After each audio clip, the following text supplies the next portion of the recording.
where are these two retail REITs heading?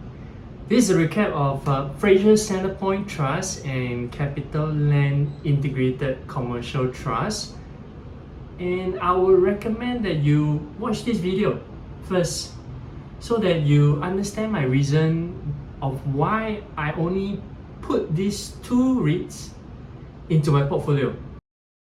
Yes, I have no other retail REITs in my portfolio unless my manager changes their strategy tomorrow. As of recording this video, I am a shareholder of both REITs, so please exercise independent thinking. Where are they heading? At the end, you and I need to address this golden question: hold, buy more, or sell? My framework is understanding the value of these two REITs with these two methods. First, touch the brake. Second, the numbers story. If touching the brake sounds foreign to you, no worries. Basically, it means visiting your malls of your retail REITs and observing this. 1. Are there tenants in the malls of my retail REITs? 2. Are there vacant space? 3. Are there visitors and shoppers? Okay. And the last important thing, in my own opinion, are the visitors buying stuff in my malls? At least for FCT, I can say yes because I exit from Tiong Bahru MRT every weekday. You go to the basements, business is legit. And for CICT, I don't go to the urban malls that regularly because my original intention of owning CICT was due to its office. Why am I going through all this work? Because there's this thing that we gotta understand: RISK. So at least for myself, doing this work addresses risk. Risk comes from not knowing what I'm doing, and the question I always ask myself: what is my returns on risk taken? Earlier on, I mentioned that we want to observe how our REITs are behaving in action. Next is the numbers story because it shows the health status of both of my REITs, FCT and CICT. And we'll use these four metrics: the gross profit margin, the net profit margin, the debt percentage, and the return on borrowings. These are the four metrics that is currently guiding myself, but I felt that while I was showering, I felt I needed to add one more, which is likely to be a cash flow. And when it is due time, I'll let you know again. So make sure you subscribe when I do announce the upgraded framework. In this table, you'll see that gross profit margin, net profit margin, debt percentage, return on borrowings of both FCT, CICT, and I will likely introduce this extra REIT called Land Lease so that we get a comparison. So while looking at this matrix, the first key thing, observe for unusual points in their track records. And if there are, what are the likely causes? For FCT, its net profit margin is outstanding due to the contribution of Next. Next, I will use this trustee framework to review the conditions of both REITs. And the most important thing is, are there any events that will increase or decrease my revenue the most? For FCT, one of the biggest movers is going to be the contributions from North Point City South Wing. The contributions from North Point City South Wing commences from 26 May 2025, and I'm preparing myself mentally for a revenue jump going forward. Hougang Mall AEI started in April 2025 and should complete by September 2026. Whereas CICT's journey was a little bit more colorful with acquisitions and divestment. So completion of Iron Orchard purchase was on 30th October 2024. 6 months contribution likely amounted to 17 million to distributable income. CICT divested 21 Collyer Quay on 12 November 2024. That was a rough 8 million revenue deduction in the second quarter.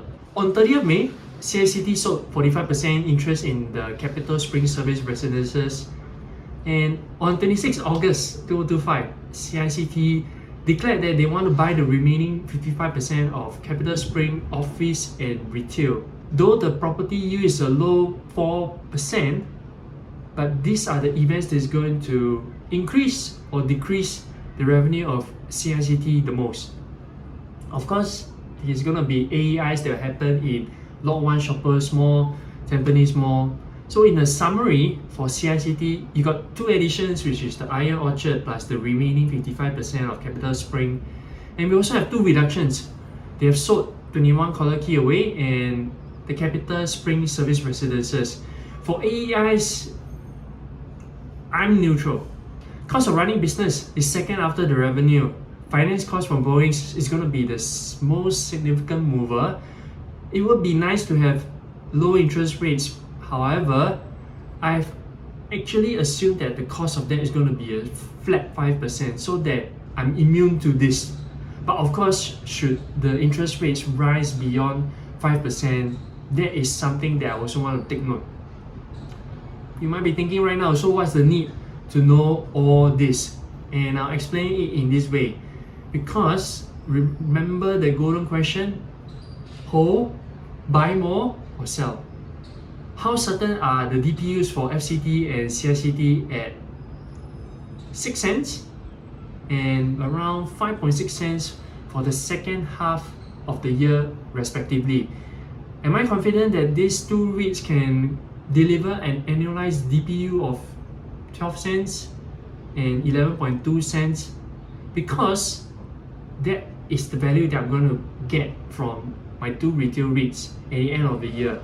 And if you want, you could add in a margin of safety into your price. And that is where I'm going to go a little bit more in depth to how I price my purchases. Before we start, my assumption is that you would have taken care of your emergency funds, your insurance, and you have the first dollar to invest.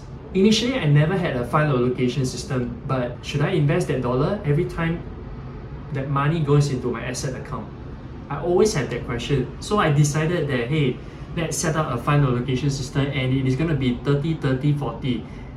And that mandate for each segment is as follows.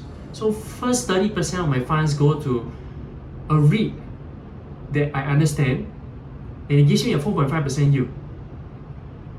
The second segment, which is the next 30% of my funds, goes to a REIT that has 5.7% yields. And the last 40% of my funds goes into massive price corrections. This system ensures that I have funds to invest. So note, you can change the definitions you tie to each level of your fund allocation as long as you are aware of what you're doing. Let's take one step back and summarize.